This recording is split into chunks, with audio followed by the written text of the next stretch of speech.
দাজ্জাল সেই প্রতারক যার ফিতনায় কেঁপে উঠবে এই পুরো পৃথিবী। একদিন তুমি ঘুম থেকে উঠে দেখবে পৃথিবী আর আগের মতো নেই। চারিপাশে বিশৃঙ্খলা, ভয়, ক্ষুধা আর অন্ধকার। মানুষ দলে দলে এক ব্যক্তির দিকে ছুটছে। সে মানুষ নয়, সে যেন এক অলৌকিক শক্তি। তার এক চোখ অন্ধ, কিন্তু দুনিয়ার কোটি কোটি চোখ তাকিয়ে আছে তার দিকে। সে নিজেকে বলছে, আমি তোমাদের রব, আমাকে সিজদা করো। এটাই সেই সময় যেটা নিয়ে নবী করিম সাল্লাল্লাহু আলাইহি ওয়াসাল্লাম বলেছিলেন যে দাজ্জালের ফিতনা থেকে নিরাপদ থাকতে পারলো সে প্রকৃত ঈমানদার। তুমি ভাবছো সে আসবে কোনো যন্ত্র দিয়ে?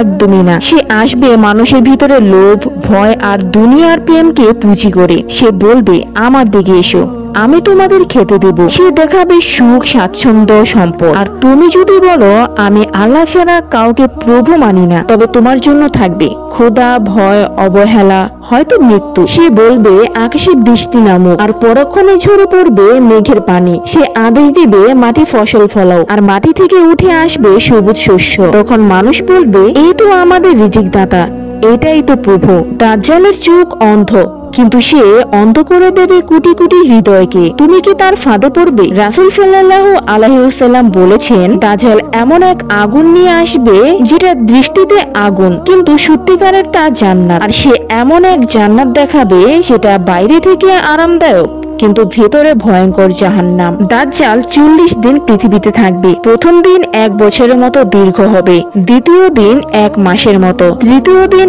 1 সপ্তাহের মতো, আর বাকি দিনগুলো স্বাভাবিক। এই সময়ে হবে ঈমানের চূড়ান্ত পরীক্ষা। দাজ্জাল দুনিয়ার সব শহরেই যাবে, কিন্তু মক্কা ও মদিনা এই 2 শহরে ঢুকতে পারবে না, কারণ সেখানে থাকবে ফেরেশতা, আর ফেরেশতারা পাহারা দেবে মক্কা এবং মদিনা। আর ঢুকতে না পারার কারণ হচ্ছে ওখানে এখনো আছে কিছু হৃদয় যারা একমাত্র আল্লাহর উপর ভরসা করে। তোমাকে প্রস্তুত থাকতে হবে আজ এবং এই মুহূর্ত থেকে। সূরা কাফির প্রথম ও শেষ 10 আয়াত মুখস্থ করো, কারণ রাসূল সাল্লাল্লাহু আলাইহি ওয়াসাল্লাম বলেছেন এইগুলো তোমাকে দাজ্জালের ফিতনা থেকে রক্ষা করবে। আল্লাহর পথে ফিরে এসো।